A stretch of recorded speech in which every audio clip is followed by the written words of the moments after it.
Welcome back to Hench and Saunters. This is my review for The Conjuring 2. I didn't get a chance to see either of the Conjuring movies in the cinema, and although I love the first movie, typically I wait until home streaming or Blu-ray to watch horror movies. Not for any specific reason, but it definitely has something to do with the cost of cinema tickets, and generally I want to know what I'm getting for my money. I am, however, happy to report that I wish I'd seen this film in the cinema, because this is not only a damn good horror movie, it's a fucking good film. The film follows Ed and Lorraine Warren, played once again by Patrick Wilson and Vera Farmiga, as they investigate reports of paranormal activity. They visit the Hodgson family, who are being tormented by the ghost of an elderly man who used to live in their house. The film is loosely based on the Enfield poltergeist case, which was a real paranormal investigation that took place in London in the 70s.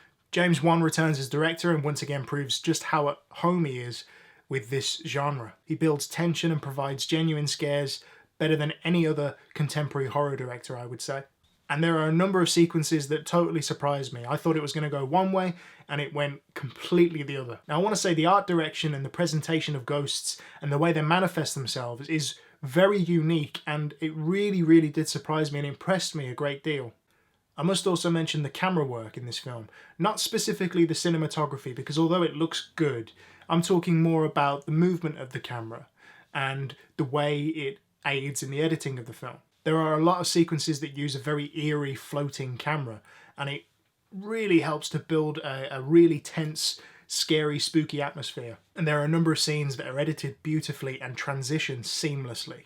My gripes with the film are few, however, I guess the biggest one is that I didn't really care about the family that were affected. There was nothing wrong with the acting, everyone was fine, but for some reason I cared more about the family in the first movie than I did in this one.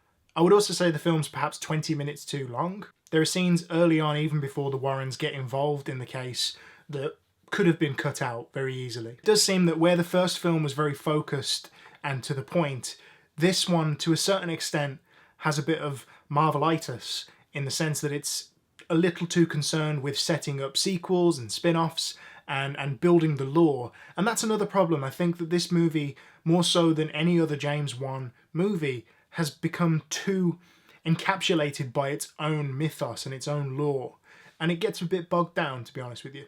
These are very minor gripes though in what is otherwise an excellent horror movie. And I think with this movie, the Insidious series, Dead Silence, Saw, James Wan has cemented himself as the best horror director working today. If you enjoyed this video, please click thumbs up. If you've got something to say, leave a comment down below. And if you want to see more, hit subscribe.